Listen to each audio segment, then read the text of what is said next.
Social media पर हर रोज कोई न कोई ऐसी वीडियो देखने को मिलती है जिसमें दीन इस्लाम को बदनाम करने की कोशिश की जाती है, और ऐसा कोई बाहर से नहीं करते बल्कि हमारे अंदर से ही नाम निहाद मुसलमान कर रहे होते हैं। ये लोग न सिर्फ इस्लाम का चेहरा मस्ख करके बैरूनी दुनिया तक पहुंचाते हैं बल्कि नित नई बिद्दतें भी सामने लाते हैं और लोगों को मनवाने की कोशिश करते हैं। ये क्यों करते हैं? तो इसका जवाब बहुत सादा है कि ये सिर्फ और सिर्फ अपनी दुकानदारी के लिए करते हैं। इस वीडियो में भी आप मुलाहिजा फरमा सकते हैं कि कैसे ढोल की थाप पर मुसल्ले के ऊपर ये शख्स नमाज के साथ क्या हरकत कर रहे हैं। उस नमाज के साथ जो नमाज अल्लाह के रसूल सल्लल्लाहु अलैहि वालैहि वसल्लम को तोहफे में दी गई उनके परवरदिगार की तरफ से। नमाज जो फर्ज है, नमाज आपको बुरे रस्तों से और बुरे कामों से बचाती है। तो फिर ये कौन लोग हैं जो दीन के तकद्दुस को तो पामाल कर ही रहे हैं लेकिन उसके साथ साथ नमाज के तकद्दुस को भी उतना ही नुकसान पहुंचा रहे हैं।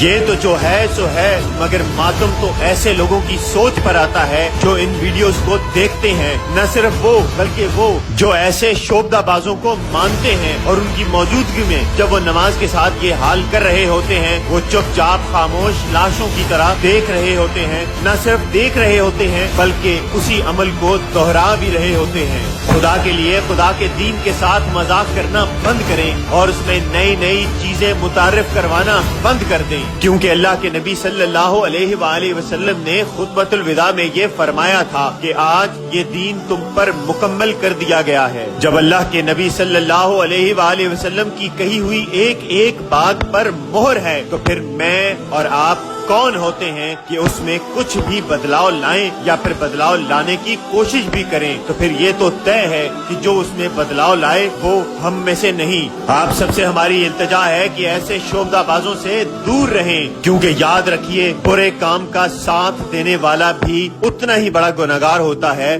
जितना बुरा काम करने वाला।